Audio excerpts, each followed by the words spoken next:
All right, everybody, welcome back once again. It's the Dr. Treefert and Don podcast. I'm Don Seifert. I'm here with Dr. Kari Peter. Say hi, Kari. Hi there. And Dr. Sean Kumar. Say hi, Sean. Hi everyone. Dr. Krawcheck is not with us this week, but that's all right. It is April 7th, the Tuesday. We've got a couple things on the schedule, some big things on the schedule to talk about. Which one of you guys is going first? I'll let Sean go first because, yeah, Great, that will be a good segue for me. great. So, Then Sean, you Sean, take it away. after you. Sounds good. Thank you guys. I just wanted to give a phenology update and then we'll talk specifically about some stuff. But I wanted to talk about peaches first and then we'll move into apples. And so peaches, especially in Adams County, depending on the variety, they are close to full bloom or anywhere in the bloom cycle from like early bloom to 50% to 90% bloom, depending on the variety. But a lot of varieties are close to full bloom. And talk about the elephant in the room. It is the frost that we are all hoping that it doesn't do too much damage. But on the Freck uh, uh, uh, weather station, it shows that it can go to as low as 26, 25 Fahrenheit. And so at that time, it can do some damage to peaches. It's only going to go there for a few hours, so hopefully the damage is not too much, and hopefully the forecast is actually what it says it is, because that is also a concern. It could go a little bit lower, it can be a little bit higher. And so that really depends. And then the temperature in your own orchard is very dependent on the location, like elevation and all of that can change the temperature, the actual temperature in your own particular blocks. So that's that is something to be concerned about, especially with the frost that's coming up. And so any frost protection mechanism you have, if you have windmills, if you have frost fans, if you have anything like that, this is a time to use it. And uh, the other thing I wanted to mention was it'll be good for the peaches to wait and see the damage that has happened and then think about thinning, because peaches you can thin with a seed right from pink to petal fall. And so there's a wide range of time at which you can thin. And so most of the peaches are close to full bloom or at full bloom. So there's still a couple of days, at least to the end of the week, until you can apply thinners. So once the frost is done, it's expected later this night or early Wednesday morning. And once that's done, what you can do is to harvest harvest stems with some flowers, or and then you can wait for a day or wait for 12 hours or something like that to then check for damage, because that'll should make sure that the damage is seen rather than doing it immediately. You can also do it immediately, it'll give you a good idea as well, but it's better to wait a couple of hours to make sure that the damage can be seen, and then cut into the buds longitudinally, and then open it up and see whether the ovules, the style, whether you see damage, and then you can estimate damage. You can take about 50 buds or 75 buds and look at them and see what the damage percentage is, and then make a decision about how you want to thin. And so your thinners for peaches could go sometime on Thursday or Friday, depending on the damage that you see, on your peaches. Ideally, with the frost and with the damage that the frost is going to bring, I think going with the lower rates of a seed will make much more sense. And so once you've evaluated that extent of the freeze damage, you can apply anywhere from 10 to 20 ounces of the product per 100 gallons of water in an acre. And so 10 to 20 ounces, that's 300 to 600 ppm. So you can use a lower rate, 10 ounces, if you see a lot of damage. If not, you can go up to about 15 ounces of the product per 100 gallons per acre. That's sort of the middle rate. So to go in when there's not that much damage, but you still need to thin. The middle rate of 15 ounces would be good. If you see damage that is more than 40 to 50%, you would still need to thin, but you maybe do not need to thin as much. And so that is the time when you can use a low rate, 10 ounces of the product. Uh, and you can thin and try to get that to closer to the number that you want, so that your hand thinning can be made easier. If you have, for peaches, we want around 10 to 15% of the crop to have a full crop. So as long as we have that at the end, I think we'll still have a good crop, but hopefully the frost doesn't do too much damage to the peaches. There's a lot of ways growers have been doing stuff in order to save their peaches. I know there's a few orchards, especially that are close to the city, that sometimes even start fires to save peaches. And while that is a very, very arduous and difficult task, it does help to increase the temperatures and then save peaches. You can use frost fans, frost dragons, and also use irrigation as well, or overhead sprinklers, overhead irrigation, to sort of also help with reducing the damage from the frost. We are looking at testing a few products that I'll talk about when we move on to apples. But as far as apples are concerned, we are at, we'll start with Adams County. Most of our apples are at anywhere from loose cluster to turning pink. So early pink, so for example, like Pink Lady, you can kind of see early pink, and most other varieties they're at loose cluster, so in between tight cluster and pink. And so that's where a lot of the varieties are at Adams County. In Berks, most of them are a tight cluster. Again, some of the early varieties like Pink Lady, we can kind of see a little bit of pink. And then we are firmly in tight cluster in Center County. And so there is a potential for damage of the kings, especially ones that are showing pink with the temperatures that we are seeing. So apples are something to also check, because based on whether the king is alive or the king is dead, our thinning strategies will vary based on that. So it's important to understand how your varieties are doing and to understand if the kings survived after the frost.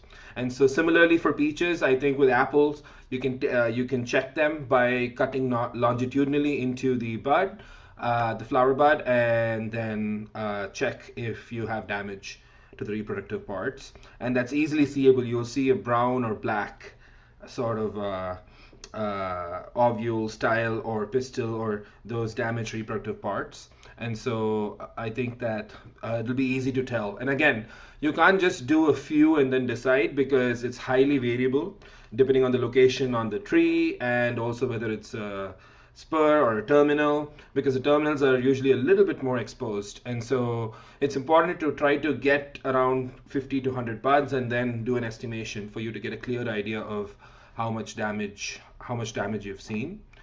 And for apples, and then based on the damage, then we can plan our thinning strategies as to whether we need to do blossom thinning or we don't need to do blossom thinning. And again, try to deploy all the strategies you have for frost protection, because this is going to be one of the major frost events this year.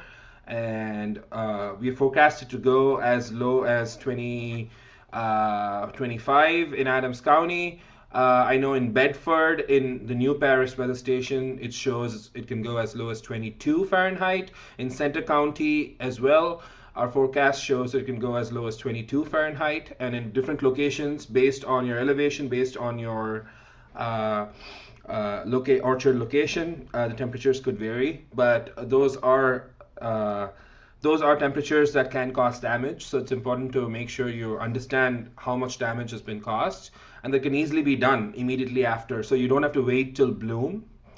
The other thing I want to mention is some folks can sometimes harvest branches and put them in water. So that I would advise against doing that, to check for whether the buds have damage or not, because sometimes things can bloom, but the inside parts, it can be a fake bloom. For example, sometimes you see that in peaches where the bloom can be very showy, but when you check inside the flower buds, the reproductive parts are not viable. So similarly, you might see that when you put them in water and wait for them to bloom. Instead, try to use a blade to cut the buds longitudinally and check whether there's damage. And so that's that. And if you have any questions, let me know. But otherwise, that's where we are at phenology wise, and that's the suggestions for thinning, mainly for peaches. Yeah. So it dawned on me that on our website, the Penn State Extension website for fruit, we do have an article about orchard frost critical temperatures for various fruits. So I will make sure, or I should say, I'll have Dawn make sure that this is like linked in the description of this episode. Because it's a good reminder as far as understanding the critical temperatures, the bud development, and like at 10% kill and 90% kill as far as what's the temperature. And if the according to this, if the forecast comes to fruition, we are going to have a knockback, some early thinning, it looks like, from this event. But Yeah. this is, I think people need to sort of mark this week down on their calendar because I feel like every year we always have some kind of major cold event this week. It's always the first full week of April. We had it last year. I think it was on April 6th that last year. It was a very similar situation.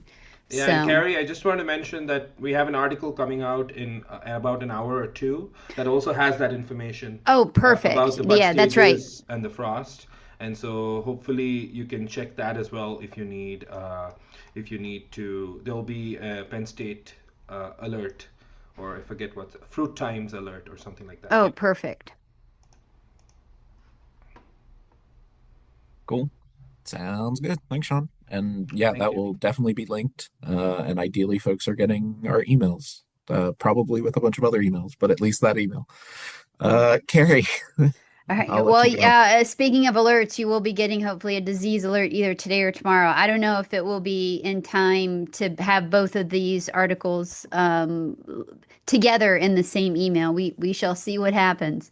But anyway, so right now we have just emerged from kind of a wet early start to April, a wet late or I should say the end of March. It was pretty wet. So we did have an apple scab infection event over the weekend and also last week. But now we're in a stretch of dry. And so we've got lots of dry weather, at least for the next week, at least through maybe next Wednesday. That's how far I see into the forecast that is posted online.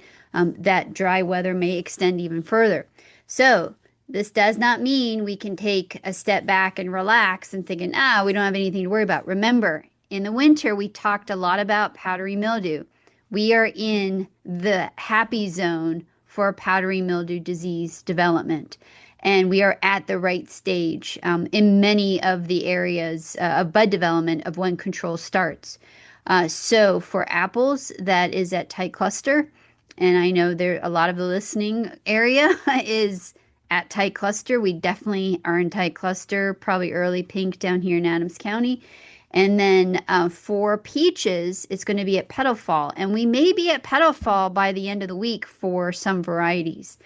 So for peaches, that's rusty spot. So first, let's talk about apples, tight cluster.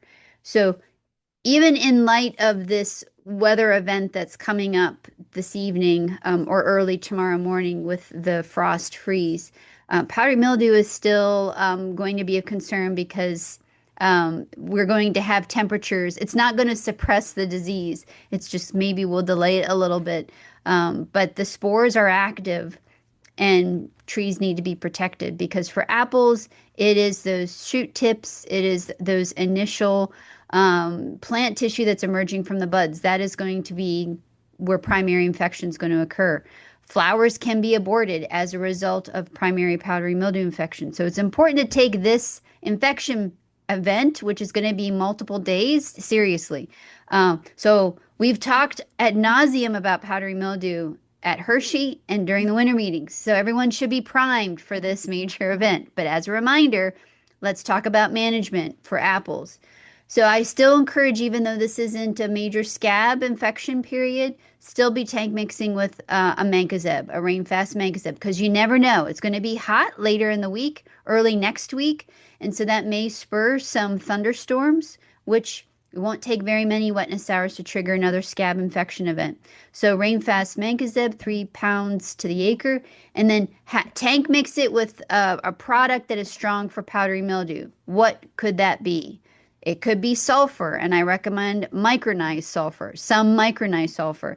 And I would say because of this stretch of dry weather, use 8 to 10 pounds per acre and maybe on the higher side. You could tank mix it with Axios. That is great against powdery mildew. That's a frac group 52. You've got some frac 3s like Sevia, Raleigh, Sonoma, Rhine, Procure. These are all strong against powdery mildew. You have some unique modes of action like Torino and Gatton, which are also strong against powdery mildew. For organic management, probably micronized sulfur might be your best bet, but you could also be thinking about potassium bicarbonate. That also works.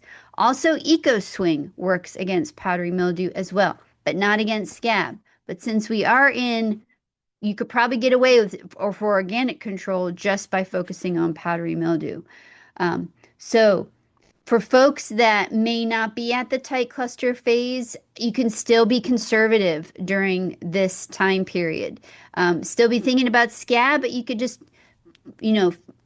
I get a jump start on powdery mildew control. So right now, I would do mancozeb and sulfur, micronized sulfur, as far as doing a good a control measure. Scab spores are low, but powdery mildew is high, and sulfur is excellent against powdery mildew. Okay, now moving on to stone fruit, particularly peaches and nectarines. We are at bloom, pushing petal fall maybe for some varieties. I know even here at Frex Farm, we have some varieties that are really charging forward along. There's some varieties that, as I joke, need an invitation to bloom that are still pretty tight and aren't blooming. And then some varieties that are in the middle. But petal fall will be approaching for peaches and nectarines, and petal fall starts for rusty spot control. And as a reminder, in contrast to apple, rusty spot only affects the fruit, or this powdery mildew of peach only affects the fruit. So we need to make sure that on very vulnerable varieties that you've got adequate protection at petal fall, shuck split, first cover, and second cover. This is the time frame when you control for rusty spot. You don't need to go beyond that. That research was done at Rutgers. Dr. Norman Lancet did it, and he narrowed it down to those 4 sprays that are necessary. And so just as a reminder, cultivars can vary in susceptibility. So what are we talking about cultivar-wise? So low susceptible cultivars to rusty spot, the examples are Gloria, Snow Giant, Red Haven. Moderately susceptible, this would be Messina, Desiree, John Boy, Suncrest, Jersey Glow, Raritan Rose, and I know this because I have Raritan Rose. Those that are highly susceptible, Bounty, Jersey Queen, Autumn Glow. So those are just some examples of varied varieties, a variation of varieties that vary in susceptibility. So it's something to be mindful of when you're controlling for the disease. So to be managing for a rusty spot right now, I guess at petal fall, this is what you definitely want to be thinking about. And this is going to happen probably this week or early next week or over the weekend. So there's a lot of options for rusty spot control. Number one, sulfur, micronized sulfur. And why I keep stressing micronized is that a little goes a long way with micronized as opposed to yellow jacket, goes on a little more evenly. Again, and considering this is an extensive dry period, I would be focusing on the higher rates of about 8 to 10 pounds per acre. But you can also use other products. Your frac 3s like Raleigh, Sonoma, Indar, Aureus, Sevia, Quash. Your frac group 3 and 9 like Inspire Super. Your frac groups 3 and 7s, that's Luna Flex, Luna Tranquility. Frac group 7 by itself, Fontellus, Miravis, Tesseris. Frac 11, Flynn Extra. Then your frac 7 and 11s like Maravon, Pristine, and Luna Sensation. For organic options, sulfur is great.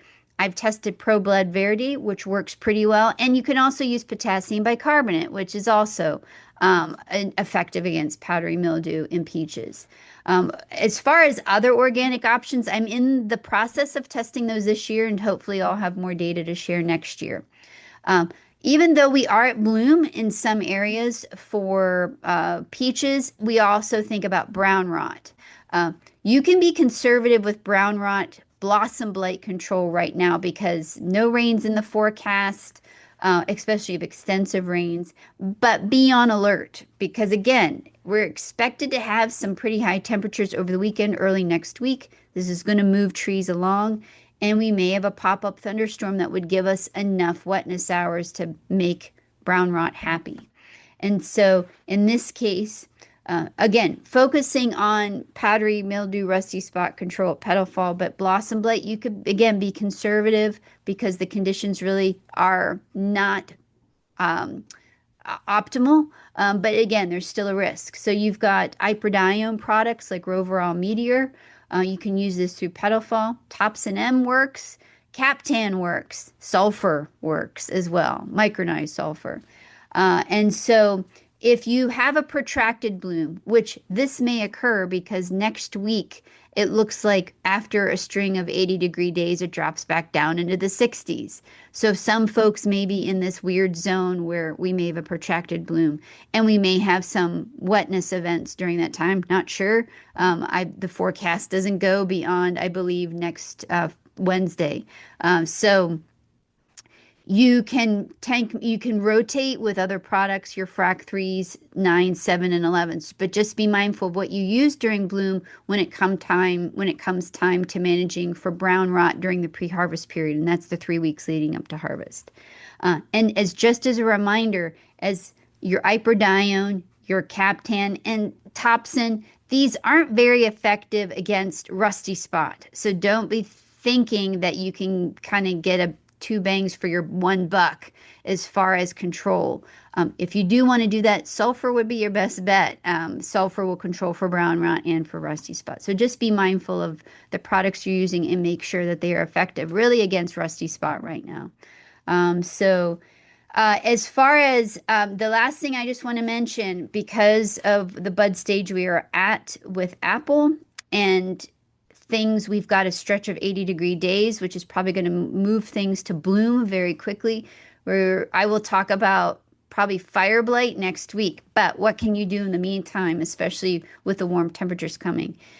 The closer you get to like full pink, you could be thinking about adding in a plant defense elicitor to your tank mix, something like Actigard that needs a couple days to kick in before full bloom. You've got a bunch of other different plant defense elicitors out there, like Lifeguard and I would say Regalia, but I've had mixed results with Regalia.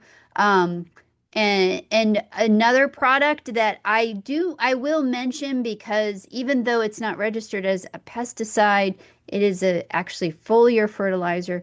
But I do see some plant defense properties with it, and that's a product called Nutrifite Magnum. It's a 2016 or 24016. They're the same product depending on where you're located. I know that sounds unusual, but this is a potassium phosphate, and potassium phosphates are known to have plant defense properties. However, this one in particular is not labeled as a fungicide. It's a foliar fertilizer, but it does have some promising aspects to it. And I'd be remiss in not mentioning it just because of how consistent my results have been working with it. But I just need to emphasize this is not a pesticide in controlling fire blight, but it does have some kind of plant health benefits when it's used during the time when fire blight is active. So that might be a sort of a disclaimer as far as when using this product. There are some other products out there that I can't really give my endorsement yet because I haven't worked with it yet, but hopefully through this season we'll test them. We'll have even more products to be able to share with you for the next coming season to try to really kind of tighten up, button up the fire blight control during such a weird time, especially when we have a protracted bloom or dealing with trees that have rat tail bloom and such. So, but I will say this is that folks need to be starting to be on alert for fire blight come this time next week, especially if the conditions turn out to be the way they're forecasting with warm temperatures. But remember, we do need a wetting event. So that is something that also has to be in the forecast. But the warm temperatures, and if it's blooming, that's really going to jack up the reproductive potential of any bacteria that finds itself in flowers as the bees are pollinating. So just something to be on guard. Definitely be on guard in the next 10 days. So that's it for me for my update. There's any other comments, questions, but there will be an update hopefully coming out within the next 24 hours from Penn State Extension. Hey, Carrie, I have a question. Yes. And so our particular block of peaches, we actually lost a lot due to the winter damage, and Yes. so we expect little to very little peaches. So basically, what are some things that we can get away with not spraying So with that's for an this? excellent question. I'm glad you brought that up. So for folks that got really nailed by the cold temperatures this year, you may be prone to not just do anything, save some money. But I advise against that. What I do advise is to have a very minimal spray program. Again, Captan and sulfur is really all you need. The disease you do have to worry about is bacterial spot because that will still go to the leaves. So that is still something you need to be mindful of depending on the vulnerability of particular cultivars you may have and the bacterial spot history. If you don't have bacterial spot, you don't have to worry about really anything. Just stick with a very minimal fungicide program to keep any inoculum lurking about suppressed. Because it's usually during these off years, if people don't spray, you can get a high inoculum buildup and you could be really nailed next year. So that's why I just really encourage folks just to still do basic maintenance fungicides, just to keep down the inoculum in the orchard. For bacterial spot, though, if you do have vulnerable varieties, still stick with, I would say, do Oxytet during the dry time, or I should say, do Oxytet really during the wet times. And then during dry times, maybe a low rate of copper. And I will come when it comes time, petal fall will be the time when petal fall shuck split is when bacterial spot management occurs. So I'll be sure to mention options. Low rate, we've talked about very low rates of copper. That is 0.5 ounce to 1 ounce of metallic copper per acre. So this is a significantly reduced rate. Norman Lancet figured this out at Rutgers. I always talk about this every year.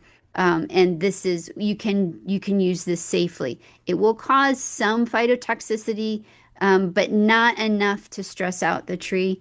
But you will get disease management control for varieties that are vulnerable. So you still need, if bacterial spot, that's the disease you really have to worry about. That's the disease that still affects leaves. But all like fungal fruit rots, rusty spots, not going to be a problem. Brown rot's not going to be a problem. Any rot is not going to be a problem. So. But come this fall, when the leaves fall, you're still going to have to worry about peach leaf curl because that is another disease. But you don't have to worry about peach leaf curl until the fall or late winter next year. Awesome. Thank you. Yeah, thanks for asking that. It's a good point. And we have announcements. Oh, yes, we do. Thank you for that reminder. I'm so You were engrossed. locked in. I'm in the zone. I'm in like the disease management zone. Yes, we have announcements. So, spring meeting update. So we have a few more locations to announce, but just to give you the rundown of our spring twilight meetings for 2026. So Tuesday, April 28th, this will be in Lancaster County, and it's going to be at the Masonic Village Orchard in Elizabethtown. And all of these meetings, with the exception of the last two, are going to be from 6 to 8 p.m. Wednesday, April 29th, it will be Adams County, but we haven't secured a location yet for Adams County. Thursday, April 30th, this will be in Franklin County, and it will be at Harlan Hess's Orchard, which is in Waynesboro. And on Monday, May 4th, this will be in Columbia County, so this is the Central Susquehanna Northeast meeting. This is going to be at OHF Orchards in Bloomsburg. On Tuesday, May 5th, this is our Southeast regional meeting, and it's going to be in Delaware County, and this is Lynn Villa Orchards in Media, Pennsylvania. On Wednesday, May 6th, this is our Western PA meeting. It's going to be in Lawrence County, and it's Dawson's Orchards, and it's going to be in Enon Valley. And then on Thursday, we have a double header. So we will be on Thursday in the morning, we're going to be in Erie County, and we're going to be at Birch Farms Country Market. and this will be from 10 to 12 p.m. And then we're going to drive down the same day to for the Appalachian region meeting, and that's going to be held in Bedford County, and that will be at Boyer Orchards in New Paris, Pennsylvania.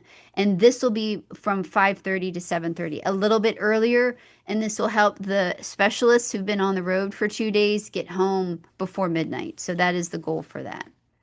So that is the latest for the spring meetings. And I believe they are in process of getting up on Cvent. I think, I'm not sure if that is live yet, but once that occurs, I'm sure Dawn will post the link at when we have it. Yep, that actually reminds me I have to go do a test right now. So we're gonna Yes. finish this up and then I can get those things online. Yeah. All right. So thank you guys for jumping on here, for giving the updates. I will try and get this edited pretty quick because this is pretty timely. And then we'll we'll Well, just yeah, see. We'll we'll see. see, we'll talk to you again next week because I'm sure we'll Yeah, have more exciting things to discuss in a week. Because Mother Nature definitely is keeping us on our toes this year. We went from winter to summer, she always essentially with no does. spring. She always does. Yeah, yeah. There's been no easing into this season. All right. Well, thank you guys again. We'll get this rolling, get this edited, and hopefully get this online pretty quick. So say goodbye, everybody. See you later. Good luck. Goodbye, everyone. Good luck with the frost.